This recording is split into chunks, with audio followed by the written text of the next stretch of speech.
Ya, ahí estamos. Damos gracias al Señor por poder estar en este lugar. Qué rico es poder juntarnos, ¿o no? No sé si les da lo mismo a ustedes que a mí. Es rico poder ver a los hermanos, es rico poder cantar junto con ellos, es rico poder disfrutar de su presencia, pero no solamente es rico, sino que también es bueno. ¿A qué me refiero con bueno? Me refiero que estar acá es saludable. Cuando nosotros no estamos acá, corremos el riesgo de enfriarnos, corremos el riesgo en algún momento de comenzar a dirigir nuestra vida a nosotros.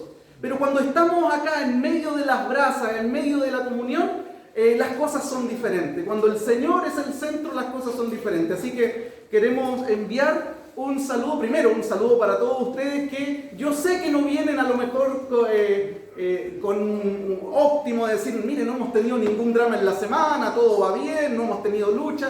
Muchos de los que estamos acá hemos tenido semanas agotadoras, cansadoras. Muchos de los que estamos acá tal vez estamos enfrentando dificultades, luchas, problemas, tentaciones, algún tema de salud, pero hemos decidido estar acá. Hemos decidido no darle gloria a nuestros dramas, sino que hemos decidido darle gloria a Dios, y a pesar de todo, a pesar de que hay muchas razones, y entre comillas tal vez algunas válidas para no estar, hemos decidido estar. Así que un gran abrazo para cada uno de ustedes, mis hermanos y mis hermanas, y por supuesto también un abrazo para todos mis hermanos que nos van a ver desde la casa, que están al otro lado de este teléfono que está acá, y que nos van a ver. Un saludo muy especial para la Tavi, que está delicada de salud. Vamos a orar al final de la reunión por ella, por su espalda. También por Alvin y Betsa, que escribieron la razón por la cual no podían estar. También, chicos, les enviamos un saludo desde acá junto a los hermanos. Nuestro hermano Juan Sebastián, que no está en la zona, él anda en el norte haciendo una peguita, ¿ya? Transportando ladrillos desde Bolivia a Chile por pasos no habilitados. Pero no vayan a creer, después decir, ¿qué pasó? Así terminamos el templo, dijo, y nos vamos de una. ¿Ya? Pero no, él está trabajando en el norte, así que le enviamos un saludo también a todos los hermanos que están acá, y también a todos los hermanos que por una u otra razón no pudieron estar acá. Esperamos que el Señor les pueda bendecir también cuando vean esta palabra, así como nos va a bendecir en este momento a nosotros ahora. ¿Amén? Hermanos, ¿qué libro creen ustedes que vamos a ocupar hoy día para poder llevar la palabra? Excelente. Libro de Marcos, capítulo 1. La semana pasada yo les dije que de repente uno dice, ¡ay, hay tantos libros en la Biblia, 66 libros, no sé cuál leer! Yo les dije, léase Marcos. ¿Y por qué? Porque vamos a comenzar a estudiar como iglesia en la semana el libro de Marcos. Por lo tanto, la semana pasada estuvimos centrados, nuestra atención estuvo ahí en el libro de Marcos, y hoy día vamos a continuar porque la introducción es muy grande. La semana pasada nosotros dijimos, ¿cuántos estuvieron acá la semana pasada? Levante su manito. Perfecto. Los demás no estuvieron, pero ¿la vieron? ¿Sí? Porque si no la vieron van a quedar tal vez más colgados que, no puedo decir lo otro que sea, que es malo. Van a quedar a lo mejor colgados, por eso la idea es no perderse nada, ya sea acá o por la casa. La semana pasada dijimos lo siguiente. Dijimos que el Nuevo Testamento comienza con los 4 evangelios. Mateo, Marcos, Lucas y Juan, en ese orden. Nosotros nos encontramos estos 4 libros en el Nuevo Testamento. Dijimos que estos 4 evangelios nos hablan de la vida de Jesús, pero desde 4 perspectivas diferentes, porque cada uno de esos libros iba dirigido a un receptor en particular. Mateo a los judíos, Marcos a los romanos, Lucas a los griegos y Juan a todas las personas sin distingo de nacionalidad o de raza. 4 perspectivas diferentes a través de las cuales se aborda la vida de Jesús. 4 perspectivas diferentes, pero que a la vez se complementan entre sí. Eso fue lo que dijimos. Dijimos también la semana pasada, para poder enganchar lo de esa semana con lo de hoy, que entre comillas estas son 4 biografías autorizadas, guiadas por el Espíritu Santo, inspiradas por el Espíritu Santo, que nos van a ayudar a nosotros hoy en día a 3 cosas. Primero, esas 4 biografías autorizadas me ayudan a mí a saber y conocer quién es Jesús. Lo primero. Lo segundo es que me ayudan a saber ¿Qué fue lo que Él vino a hacer a esta tierra, a este mundo? ¿Cuál era su plan? ¿Cuál era su misión? ¿Qué vino a hacer Él a esta tierra? Y lo tercero que me van a enseñar estos libros es saber cuál es la respuesta que yo tengo que dar ante Él, hacia su persona, después de haber sabido quién es y qué es lo que vino a hacer. ¿Cuál es la respuesta que yo tengo que dar con respecto a ese conocimiento? ¿Estamos bien hasta ahí? Eso dijimos la semana pasada. Y la semana pasada nos centramos en dar respuesta a tres grandes aspectos del libro de Marcos. El primero era conocer algunos aspectos o características de la vida del autor. ¿Se acuerdan que hablamos de Juan Marcos? Y fuimos bendecidos a través de su vida, cómo inició el ministerio de una forma no muy prometedora, pero cómo Dios a esa gente que en algún momento comienza el ministerio de una manera no muy prometedora, pero que se deja moldear, termina usándolo y de manera gloriosa. No por nada estamos leyendo el evangelio que escribió ese joven. Segunda cosa que vimos, la relación que hubo entre el autor de este libro, entre Juan Marcos, y la persona que Dios puso al lado de él, el apóstol Pedro. La relación que había entre estas dos personas. Y lo último que vimos la semana pasada fue el tema central del libro y nos centramos en la palabra evangelio. Y ahí quedamos, ¿se acuerdan? Perfecto. Hoy día le damos continuidad en el capítulo 1, del versículo 2 en adelante, pero igual vamos a agarrar el 1 que fue el que usamos la semana pasada. Marcos, capítulo 1, del versículo 1 al 8, dice lo siguiente. Dice: principio del evangelio de Jesucristo, Hijo de Dios, como está escrito en Isaías el profeta: he aquí yo envío mi mensajero delante de tu faz, el cual preparará tu camino delante de ti. Voz del que clama en el desierto: preparad el camino del Señor, enderezad sus sendas. Bautizaba Juan en el desierto y predicaba el bautismo de arrepentimiento para perdón de pecados. Y salían a él toda la provincia de Judea y todos los de Jerusalén, y eran bautizados por él en el río Jordán, confesando sus pecados. Y Juan estaba vestido de pelo de camello, y tenía un cinto de cuero alrededor de sus lomos, y comía langostas y miel silvestre. Y predicaba diciendo: viene tras mí el que es más poderoso que yo, a quien no soy digno de desatar encorvado la correa de su calzado. Yo a la verdad os he bautizado con agua, pero él os bautizará con Espíritu Santo. Oremos al Señor. Padre, estamos delante de ti en esta hora con actitud de niño. Tal vez hay muchos en esta sala que llevamos muchos años en el Evangelio, pero cuando nos acercamos a tu palabra, Señor, nos acercamos a ella como el primer día cuando te conocimos, con hambre, con expectativa, Señor, con ese deseo, esa intensidad de poder conocerte y aprender. En esta hora pedimos que tu Espíritu Santo nos pueda ministrar. Señor, tú nos conoces a cada uno de los que aquí estamos. Y tú sabes lo que necesitamos, y en esta hora pedimos que tu Espíritu Santo nos dé la gracia, la sabiduría, la unción, tanto para poder explicar como para poder entender también lo que tú hoy día quieres hablar a nuestros corazones. En el nombre de Jesús nos ponemos delante de ti en esta mañana. Amén. Amén. He sido muy bendecido con el libro de Marcos. Espero que alguno de ustedes esté comenzando a leerlo, porque de seguro con todo lo que hemos investigado, con todo lo que hemos leído, el Señor nos va a seguir bendiciendo. ¿Ya? Hermanos, la historia de la redención que se cuenta a través de las Escrituras consiste en lo siguiente. Desde que el hombre pecó en el huerto del Edén, Dios prometió desde ese momento enviar un Salvador. Un hombre que habría de restaurar, un hombre que habría de ordenar todo el desastre, todo el caos que el hombre provocó desobedeciendo en el huerto del Edén. Desde Génesis 3 en adelante, Dios prometió enviar un Salvador, y ese Salvador tenía la misión de restaurar, arreglar el tremendo desastre que el hombre había provocado. tenía la misión de reconciliar esta enemistad que se produjo en el huerto entre Dios y el hombre. Y a partir de ese momento, hermanos, todos los profetas del Antiguo Testamento comienzan a hablar, comienzan a profetizar acerca de la llegada de ese rey. Comienzan a hablar de él. Hablaban ellos de un rey glorioso, de un rey majestuoso, en el cual habría y vendría libertad y salvación para la humanidad. En eso consiste el plan redentor de Dios desde Génesis en adelante.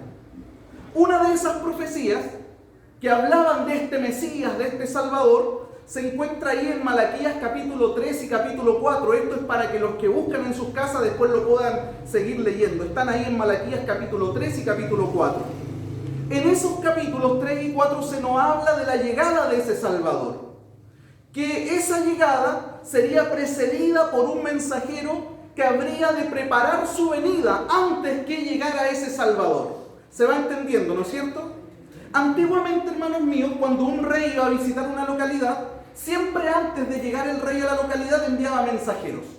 Y estos mensajeros tenían la responsabilidad y el trabajo de ir por el camino que iba a transitar el rey y si veía un hoyo, con la pala y picota, rellenarlo. Si veía un montículo, allanarlo. Si veía alguna cosa que estuviera el camino malo, arreglarlo. Porque el que venía detrás, que venía en carruaje, que iba a ser un rey físico, debía desplazarse por calles que estuvieran perfectamente habilitadas para que él pudiera entrar por esas calles sin ningún impedimento y sin ningún tropiezo. Eso es lo que pasaba en la antigüedad. En Isaías capítulo 40, versículo 3 y 5, yo se los voy a leer, a mí me interesa que ustedes lo apunten para que después lo busquen. Isaías capítulo 40, versículo 3 y 5 dice: voz que clama en el desierto, preparad a Jehová, preparad camino a Jehová, enderezad calzada en la soledad a nuestro Dios. Todo valle sea alzado, y bájese todo monte y collado, y lo torcido se enderece, y lo áspero se allane. Y se manifestará la gloria de Jehová, y toda carne juntamente le verá, porque la boca de Jehová ha hablado. Es evidente, hermanos míos, que en Isaías capítulo 40, el Salvador prometido en Génesis 3 no es otra persona que Dios mismo viniendo y entrando como ese Rey glorioso. Y es evidente que esa entrada, que esa venida, sería precedida por alguien que iba a clamar en el desierto. ¿Cuál es la importancia de esa proclamación? ¿Cuál es la importancia de ese mensajero que vendría antes del rey? Que él iba a preparar el camino para la visita del Rey del universo. En Malaquías capítulo 3, versículo 1, Malaquías 3:1, el último libro del Antiguo Testamento, dice: he aquí yo envío mi mensajero, el cual preparará el camino delante de mí, y vendrá súbitamente a su templo el Señor, a quien vosotros buscáis. Del mismo Malaquías, pero el capítulo 4, versículo 5 dice: he aquí yo os envío el profeta Elías, antes que venga el día de Jehová, grande y temible. Hermanos, Malaquías finaliza el Antiguo Testamento con este mensaje: he aquí yo envío al profeta Elías. Capítulo 4, versículo 5. Con esa profecía se cierra el Antiguo Testamento. Con esa profecía se acaba el Antiguo Testamento y de ahí en adelante tenemos 400 años de silencio. 400 años que se conocen como obscurantismo. En donde hubo historia, sí, hubo historia, pero no hubo voz de Dios en medio del pueblo por intermedio o a través de profetas. Se cierra el libro de Malaquías con esa profecía y algunos estudiosos dicen lo siguiente, para que podamos hacer la conexión entre Malaquías y Mateo. Algunos estudiosos dicen lo siguiente, que Marcos fue el primero de los 4 evangelios escritos. Que a pesar de que nosotros en nuestra Biblia tenemos Mateo, Marcos, Lucas y Juan, históricamente y cronológicamente el que fue escrito primero fue el libro de Marcos. Por lo tanto, Marcos hasta cierto punto dicen estos estudiosos que inaugura, por así decirlo, un nuevo género literario desconocido hasta entonces, y que después tomarían Mateo, tomarían Lucas y tomarían Juan para poder redactar o relatar lo que ellos querían contar acerca de la vida de Jesús. Por así decirlo hasta cierto punto, hermanos míos, y aquí quiero que conectemos esto, que el Antiguo Testamento finaliza en Malaquías con la profecía de que he aquí yo envío al profeta Elías. Y por otro lado tenemos Marcos, que inaugura el Nuevo Testamento con el relato que nosotros acabamos de leer. ¿Cómo comienza el relato de Marcos? El relato de Marcos en el capítulo 1 no comienza con el nacimiento de Jesús como lo hace Lucas y como lo hace Mateo. El relato de Marcos no comienza presentando a Jesús como el Verbo de Dios que existió desde la eternidad, como lo hace Juan. Marcos toma la profecía de Isaías 40 y toma la profecía de Malaquías para fundirla en una sola y para mostrar que ese mensajero que había de preceder la llegada del Rey de Reyes no es más ni otra persona que Juan el Bautista. Esa es su finalidad. No presentar a Jesús como su nacimiento, como lo hacen estos dos primeros libros, no presentar a Jesús como el Verbo que está presente desde la eternidad, sino pescar estas dos profecías de Isaías y de Malaquías para poder mostrar que ese que habría de preceder la venida del Rey de Reyes no era más y nada menos que Juan el Bautista. En Marcos 2 dice lo siguiente, como está escrito en Isaías, Marcos capítulo 1 versículo 2, como está escrito en Isaías el profeta, he aquí yo envío mi mensajero delante de tu faz, el cual preparará tu camino delante de ti. Voz del que clama en el desierto, preparad el camino del Señor, enderezad sus sendas. Bautizaba Juan en el desierto y predicaba el bautismo de arrepentimiento para perdón de pecados, y salían a él toda la provincia de Judea y todos los de Jerusalén, y eran bautizados por él en el río Jordán, confesando sus pecados. Y estaba Juan vestido de pelo de camello, y tenía un cinto de cuero alrededor de sus lomos, y comía miel silvestre. Hermanos míos, ¿dónde estaba predicando Juan el Bautista? Estas son preguntas de nivel 1. Son respuestas explícitas. No hay nada que inventar, nada que razonar, solamente mirar el texto y contestar. ¿Dónde estaba Juan el Bautista anunciando la llegada del Mesías? El texto dice que estaba en el desierto a orilla del Jordán. ¿Eso es correcto? La segunda pregunta, ¿cómo estaba vestido Juan el Bautista? El texto dice que estaba vestido de pelo de camello y un cinto de cuero alrededor de sus lomos. ¿Qué comía Juan el Bautista? El texto nos dice que él comía langostas y miel silvestre. La pregunta que yo te quiero hacer ahora, y quiero que meditemos, ¿cuál es la importancia de que Marcos se haya referido a la vestimenta, al lugar y a la comida de este hombre? ¿Qué importancia tiene? No tenía que escribir, pongámosle un dato curioso, algo freak. No tiene nada que ver con eso. Ese dato es fundamental. Esos datos son importantísimos. ¿Por qué? Porque él quería que sus lectores conectaran a Juan el Bautista con el profeta Elías. Eso quería él, que todo aquel que leyera su libro, su escrito, conectara en su mente y en su corazón al profeta Elías con Juan el Bautista. ¿Qué dice Malaquías 4:5? He aquí yo envío al profeta Elías. ¿O no? Miremos lo siguiente. Hermanos, ¿dónde estaba el profeta Elías cuando Dios se lo llevó al cielo en un torbellino? Segunda de Reyes, capítulo 2, versículo 6 en adelante, dice que estaba a la orilla del Jordán. Igual que Juan el Bautista. ¿Cómo estaba vestido Elías en su tiempo? Segunda de Reyes 1:8 dice que Elías vestía de pelo de camello y con un cinto de cuero alrededor de sus lomos. Igual que Juan el Bautista. Cuando la gente vio a este personaje predicando en el desierto, no hizo otra cosa más que venírsele a la mente inmediatamente al profeta Elías. Se le vino inmediatamente. Todo conocedor de la Escritura, todo judío conocedor de la Escritura, sabía dónde habitaba el profeta Elías, sabía cómo vestía. Inmediatamente cuando vieron a Juan el Bautista predicando en el desierto, lo asociaron al profeta Elías. En otras palabras, se cumple el objetivo de Marcos. Marcos quiere que la gente que está leyendo su texto comprenda que Juan el Bautista era ese Elías del cual se profetizó en Malaquías. ¿Se entiende, no?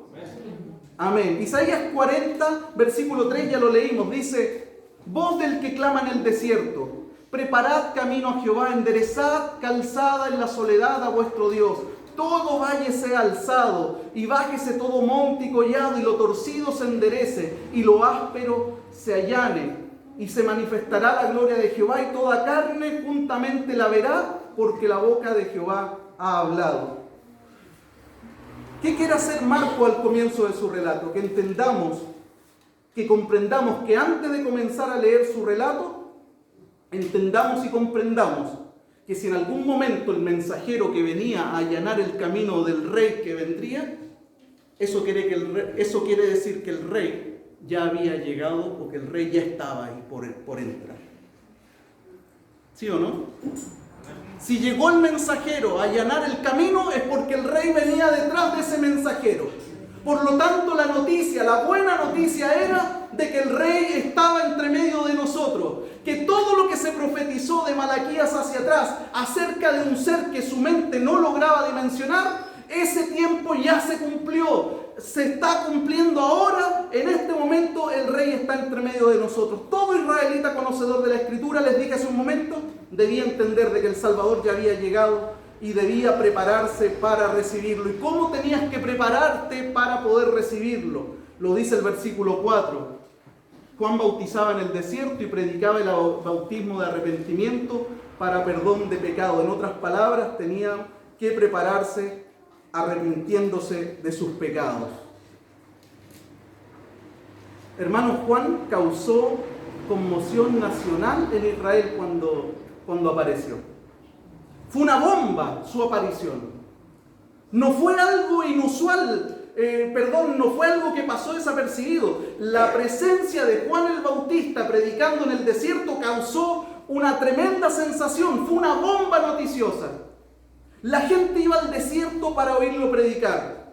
La gente iba al desierto para ser bautizados por él. ¿Por qué esta conmoción? ¿Por qué tanto movimiento? Bueno, justamente porque hace 400 años atrás había sido la última vez en donde Dios había enviado profeta, el profeta Malaquías, y la última profecía es que cuando llegue el momento, cuando el rey esté a las puertas de venir, él enviaría al profeta Elías.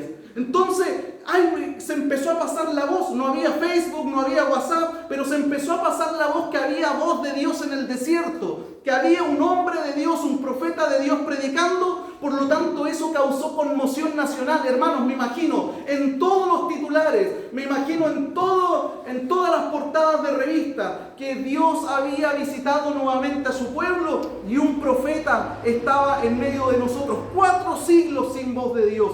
400 años de oscurantismo que se terminan cuando Juan el Bautista comienza a predicar la venida o allanar el camino del Señor.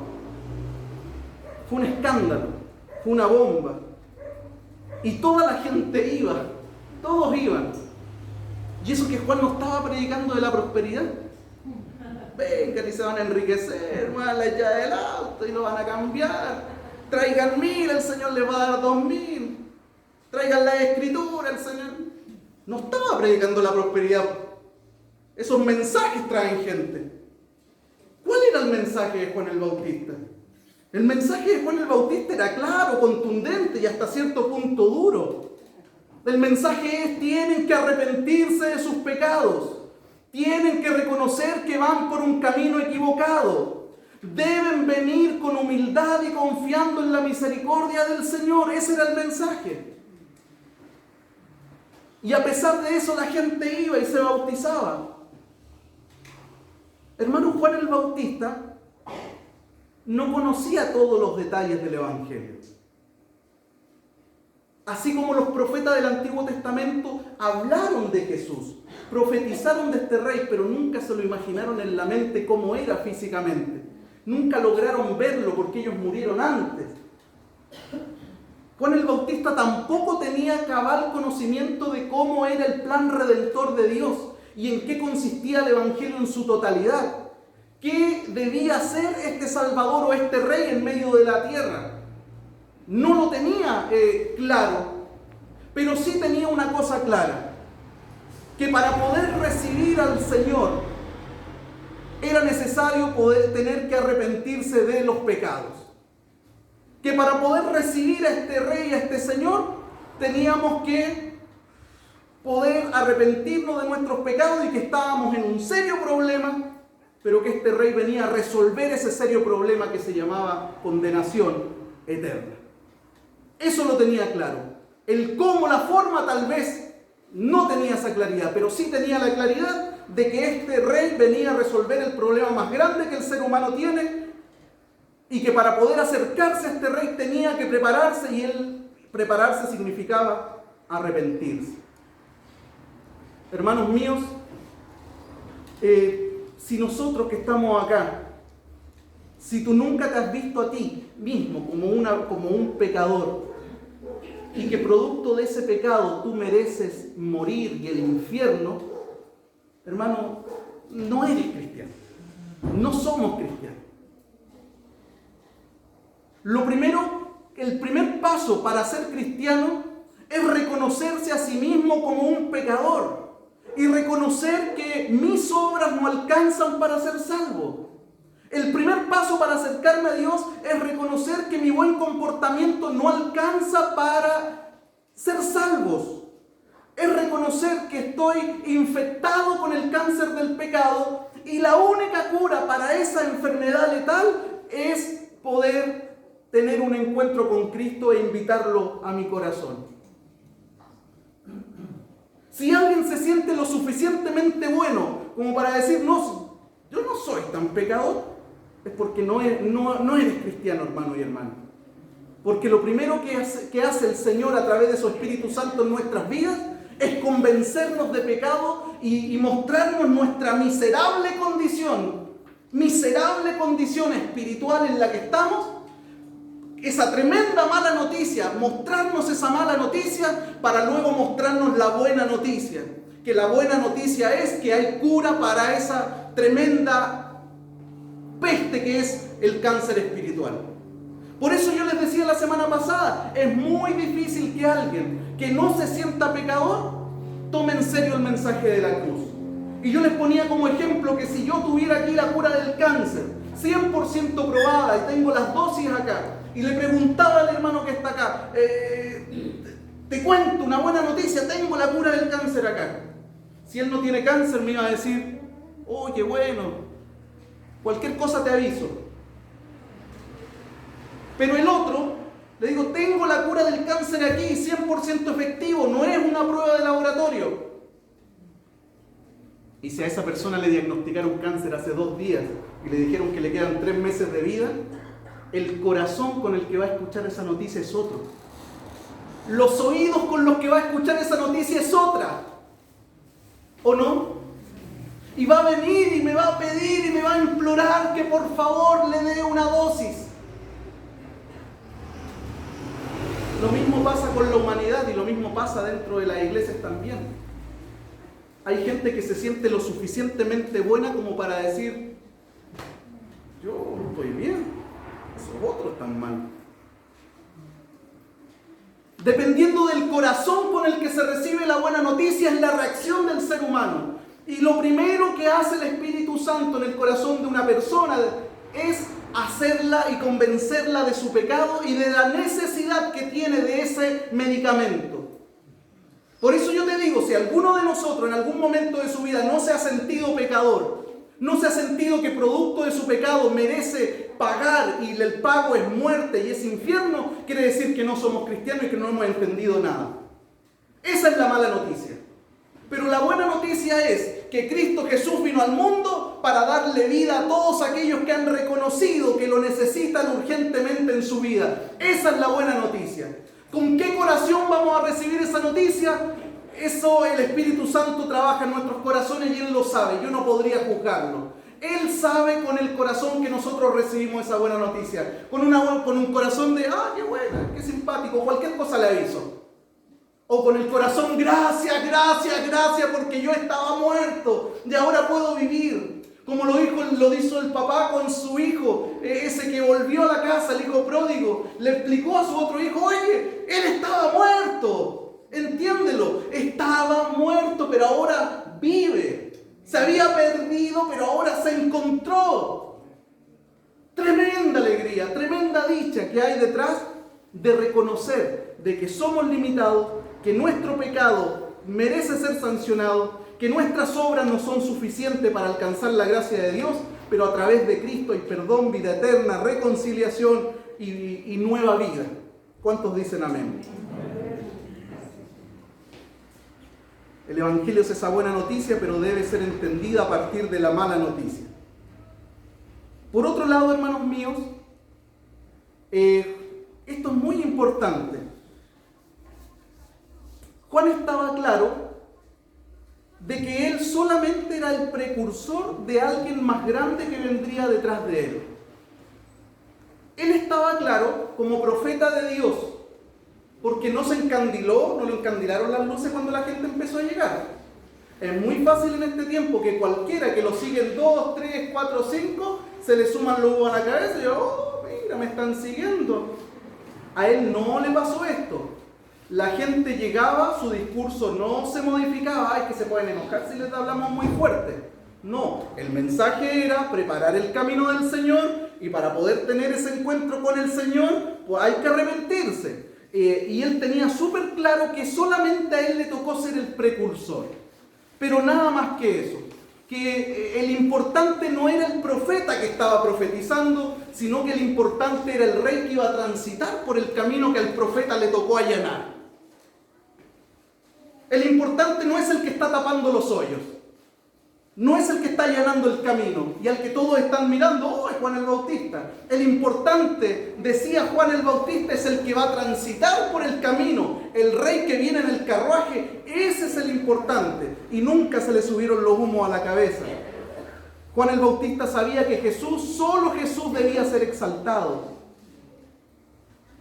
Juan el Bautista lo tenía clarísimo y lo expresa en el versículo 7 y 8 de Marcos 1, cuando dice, y predicaba diciendo, viene tras de mí el que es más poderoso que yo, a quien no soy digno de desatar encorvado la correa de su calzado. Yo a la verdad los bautizo con agua, pero Él los bautizará con Espíritu Santo. Es decir, Él es el grande, Él es el digno, Él es el poderoso. Yo solamente los bautizo de manera externa con agua, pero Él los va a bautizar de manera interna con Espíritu Santo y fuego. Nunca buscó Él ser el centro de atención, sino que buscó que todos pusieran sus ojos no en Él, sino en el Rey Jesús. ¿Cuántos pueden decir amén? Cuidado con aquellos que quieren ser el centro, porque Dios no comparte su gloria con nadie. Entonces, cuando alguien quiere ocupar el lugar de Dios, está en serios problemas. Él no comparte su gloria con nadie. Por más usado que sea como Juan, Él no comparte su gloria. Juan en el capítulo 1, Juan el Bautista, en el capítulo 1 del libro de Juan, es entrevistado. A Juan el Bautista lo entrevistan. Lo entrevistan unos sacerdotes y unos levitas. Y le preguntaron, nos causa sensación todo lo que está pasando. Y a nosotros nos enviaron a preguntarte a ti, ¿quién eres? Cuéntanos, ¿quién eres? Juan el Bautista le dijo, yo sé, ¿qué quieren que les diga? Y yo les voy a responder de inmediato antes que finalicen la pregunta. Yo no soy el Cristo. Por si acaso ustedes vienen a preguntarme de que yo soy el Cristo, yo les digo de una, al tiro, antes que me lo pregunten. No soy el Cristo. Esto está en el capítulo 1 del libro de Juan, el relato que les estoy citando. Y le dijeron, bueno, si no eres el Cristo, entonces ¿eres el profeta Elías? Dijo, no, yo me llamo Juan, no soy Elías. ¿Entonces eres el profeta? No, no soy el profeta. Y le dicen entonces, dinos, ¿qué dices de ti mismo? Porque nosotros no podemos volver a las personas que nos enviaron sin ninguna respuesta. Tenemos que decirles algo. Dinos, ¿qué dices de ti mismo? ¿Quién eres? Y Juan el Bautista no dijo nada de sí mismo. Nada de sí mismo. ¿Saben lo que él podría haber dicho? Si es que él hubiese querido hablar él. Yo no sé si a ti te ponen una cámara enfrente y te dicen, no, ¿quiénes? Cuéntenos. Oh, sí, mire, somos de Forestal, Rodrigo Ramos, tengo 3 hijas. Hace cuenta que le pusieron la cámara frente a Juan el Bautista y le preguntaron quién eres. ¿Saben lo que él pudo haber dicho? Si hubiese entrado en su corazón una especie de, oh, que Dios me está usando, mira, están preguntando quién soy. Es decir, me conocen más allá del desierto donde estoy predicando. Él podría haber dicho, ¿saben? Yo soy hijo de un sacerdote importante llamado Zacarías. Quiero contarles también que mi papá entró al templo y en medio del templo un ángel del Señor le dijo que mi mamá, que era estéril, iba a tener un hijo. Y que ese hijo soy yo. Y mi papá no creyó mucho acerca del mensaje que le dio el ángel, por lo tanto mi papá quedó mudo hasta que yo nací. Mi nombre me lo puso Dios por intermedio del ángel, por lo tanto mi nombre viene desde arriba, no desde mis padres. ¿Qué más les puedo contar? Me crié en el desierto, comiendo langosta, miel silvestre. Y otra cosa muy importante. Yo soy la persona de la que se habló en el Antiguo Testamento acerca de que prepararía el camino del Señor. Ese soy yo. Tenía tanto para decir de sí mismo. Y le preguntaron, ¿qué dices de ti mismo? Y él dijo, nada, de mí mismo, nada. Todo acerca de él. Cristo más adelante, en Mateo capítulo 11, versículo 11, dice, de los nacidos de mujer no había habido hombre más grande que Juan el Bautista. Eso lo dijo Jesús acerca de Juan el Bautista. ¿Sabe lo que hacía grande a Juan el Bautista, mi hermano? No era su vida inusual, vestido de esa forma, predicando en tal lugar y comiendo tal cosa. No era eso lo que lo hacía importante o grande a Juan el Bautista, su vida inusual. Lo que lo hacía grande a él era que supo ocupar el lugar más bajo para poder señalar a Jesús como el más alto. Eso lo hizo grande a él. Saber ocupar el lugar más bajo para poder dejarle el lugar alto a Jesús. Así es como se mide la grandeza en el reino de Dios. El que quiera ser el mayor, le dijo Jesús a sus propios discípulos, el que quiera ser el mayor de ustedes debe ser el servidor de todos los que estamos acá. ¿Alguien quiere ser grande? Tienes que ser el servidor de todos, porque así funciona la lógica del reino. Hermanos, tanto Juan el Bautista como Marcos en su evangelio tenían un solo propósito, y el propósito anunciar a todo el mundo que Dios había cumplido su promesa y que el Rey Divino profetizado en la antigüedad había llegado. Estaba aquí. Pero lo sorprendente, como dijimos la semana pasada, es que este Rey lleno de gloria, lleno de poder y lleno de autoridad es presentado en el Evangelio de Marcos como aquel que voluntariamente asume la posición de siervo para dar su vida en rescate por muchos. Ese es el tema del libro de Marcos. El rey que voluntariamente asume la posición de siervo para dar su vida en rescate por muchos. Es por eso que en Marcos no se comienza como se comienza Mateo y Lucas, como se los dije hace un rato atrás, con genealogías. ¿Por qué Marcos no comienza como Mateo y Lucas con genealogías? Porque la genealogía de un esclavo, de un siervo, tiene la menor importancia del mundo. Los siervos no tienen alcurnia. A Marcos no le interesa conectar a Jesús con su genealogía, porque Él es el rey que se hace siervo para poder morir por rescate de muchos. En Marcos capítulo 10, versículo 45, hay un relato, un incidente con respecto a esto, que también se relata en Mateo 20, En Marcos 10:45 está Juan y está Santiago, pero en Mateo 20 no solamente están ellos dos, sino que está la mamá metida entre medio de estos dos mamones. La mamá de Juan y Santiago era prima de María, de la mamá de Jesús, por lo tanto había un parentesco entre Juan y el apóstol Juan y Santiago, eran primos. Y aprovechando ese parentesco, la mamá de Juan y de Santiago le dice a Jesús: te quiero pedir un favor. Esto está en el relato de Mateo, porque en el relato de Marcos no aparece la mamá, en el de Mateo sí. Te quiero pedir un favor, Jesús. Cuando tú vengas en tu reino de gloria, ¿puedes permitirle a Juan y a Santiago que se sienten uno a la derecha y el otro a la izquierda? Siendo gancho, cuña. Cuando los otros discípulos lo escucharon, se enojaron, se indignaron. Algunos dicen por ahí que se enojaron porque se le adelantó. Se me adelantó, se le iba a pedir yo. Pero eso no es nada más que suposición. Pero sí se enojaron. Eso está escrito, que se enojaron. Se adelantaron.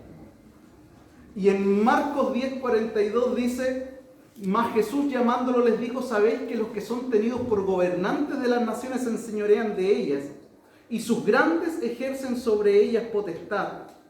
Pero no será así entre vosotros, sino que el que quiera hacerse grande entre vosotros será vuestro servidor. Y el que de vosotros quiera ser el primero será siervo de todos.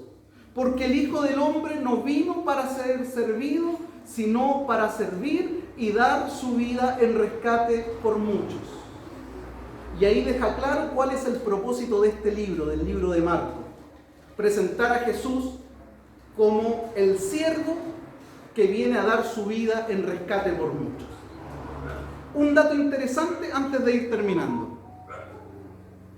Marcos capítulo 10, versículo 45, anótenlo por ahí, parte el libro en dos.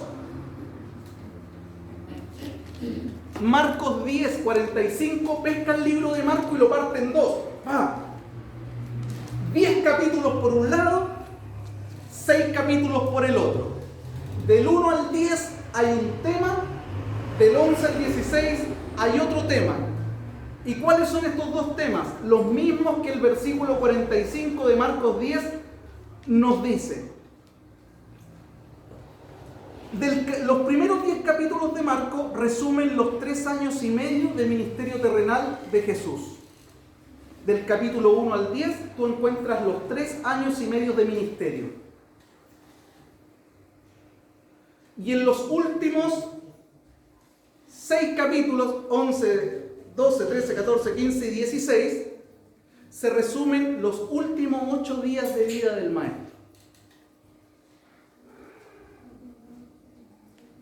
10 capítulos para contarnos 3 años y medio. Y 6 capítulos para hablarnos de los últimos 8 días. En proporción, los que son matemáticos se habrán dado cuenta, y les voy a dar un ejemplo, que si nosotros conversamos 1 hora, 60 minutos, 5 minutos conversamos de A. 5 minutos de los 60. ¿Cuál es ese A? Los 10 primeros capítulos. Su ministerio terrenal. 3 años y medio. Contados en 10 capítulos. Y los otros 55 minutos los hablamos de B, que son en 6 capítulos los últimos 8 días del Maestro. No sé si se logró entender. Es decir, hartos capítulos para hablar de solo 8 días y pocos capítulos para hablar de una extensión de tiempo muy larga que son 3 años y medio. ¿Se entiende ahora o no? ¿Sí? Dígame sí. ¿Sí? Eso quiere decir lo siguiente. ¿Qué quiere decir eso? Eso quiere decir que lo más importante en la vida de Jesús fue su muerte y su resurrección. Porque a partir y a través de esa muerte que se concreta, que se consuma y que nosotros podemos definir como el acto de amor más grande que la humanidad haya jamás presenciado, que nosotros tenemos salvación y vida eterna. Porque ahí Dios mismo se introduce en medio de la humanidad para morir por nuestros pecados y darnos perdón, libertad y vida eterna. Porque a través de ese acto redentor somos justificados y santificados. Porque a través de ese acto redentor podemos tener paz para con Dios y se restaura la línea de incomunicación que en algún momento se cortó allá en Génesis en el huerto. 6 capítulos para hablar de los últimos 8 días y 10 para hablar de 3 años y medio de ministerio. En esos 10 primeros capítulos se presenta al Hijo del Hombre como aquel que vino no a ser servido, sino que vino a servir. Versículo 45 dice, porque el Hijo del Hombre no vino para ser servido, sino para servir. Ese tema está en los 10 primeros capítulos. A Jesús se presenta como el Rey que se hace siervo y sirve. Y en los últimos capítulos, en los 6 últimos capítulos, se presenta a Jesús como aquel que vino a dar su vida en rescate por muchos. Y dar su vida en rescate por muchos. Por eso te digo que el versículo 45 parte el libro en 2 y nos entrega el objetivo de este libro. El objetivo de este libro es mostrar a Jesús como el Rey que se hace siervo para servir y como aquel que estuvo dispuesto a dar su vida para rescatar a muchos. Dentro de esos muchos estamos nosotros. ¿Cuántos dicen amén? Amén. Hermanos, para terminar,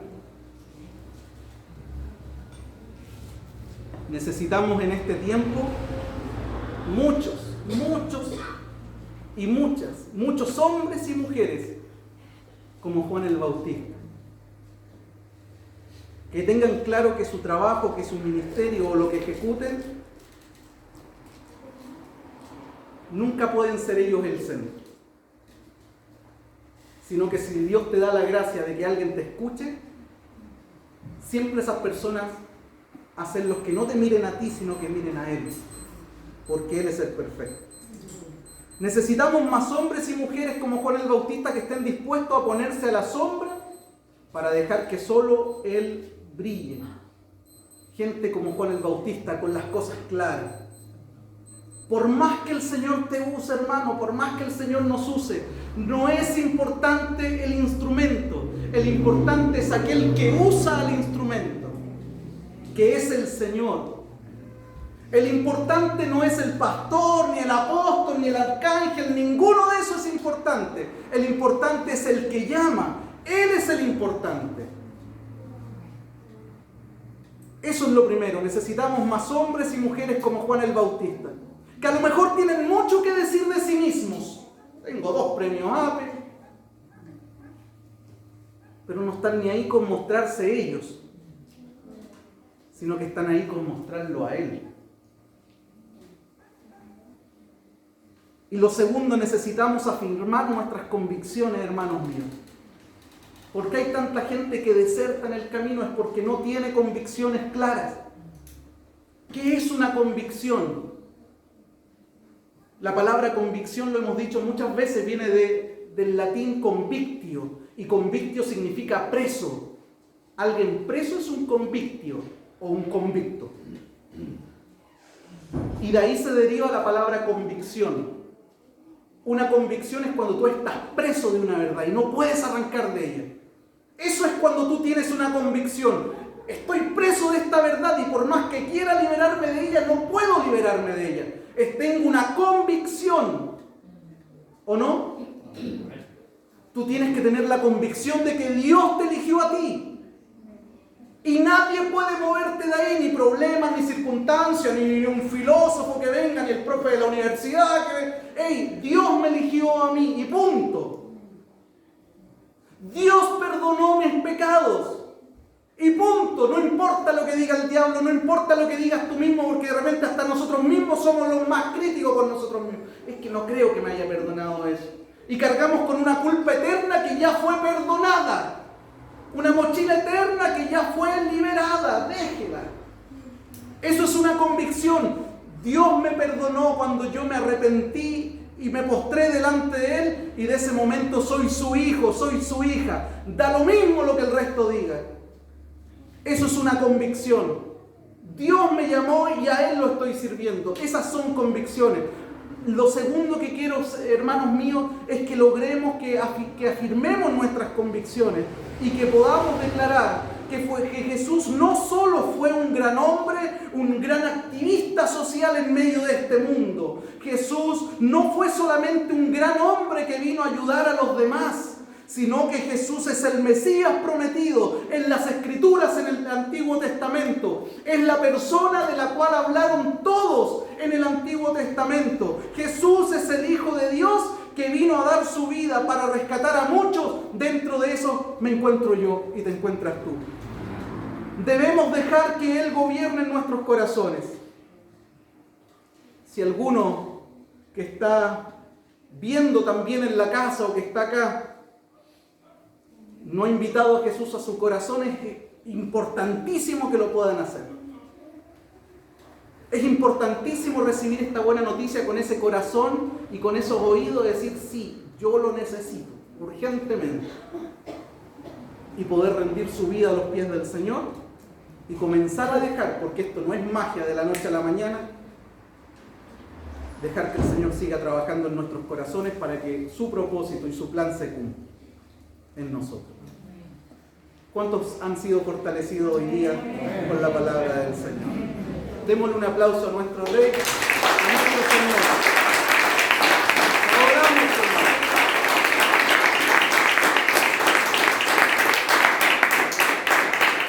Amén.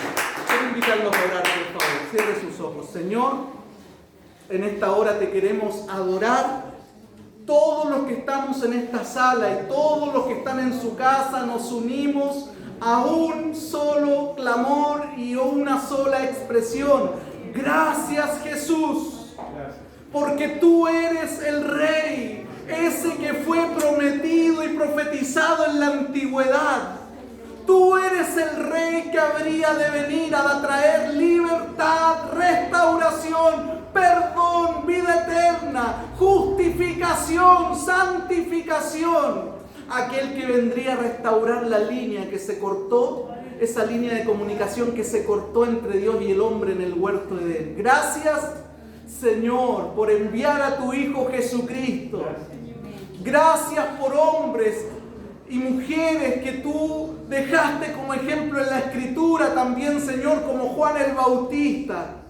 Señor, aprendemos de la vida de él, aprendemos de la vida de Juan Marcos, aprendemos de la vida del apóstol Pedro, aprendemos de las palabras de Jesús y tomamos, Señor, para nuestras vidas tu palabra, Señor, y pedimos que ella pueda, Señor, dar fruto en nuestra vida.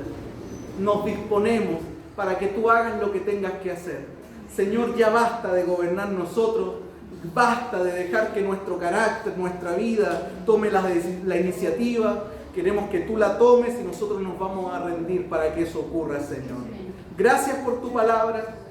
Nos vamos bendecidos en esta mañana y oramos por todos nuestros hermanos que se encuentran débiles espiritualmente, que se encuentran enfermos tal vez. Padre, les bendecimos en esta hora y en el lugar donde están también. En el nombre de Jesús. Amén. Amén.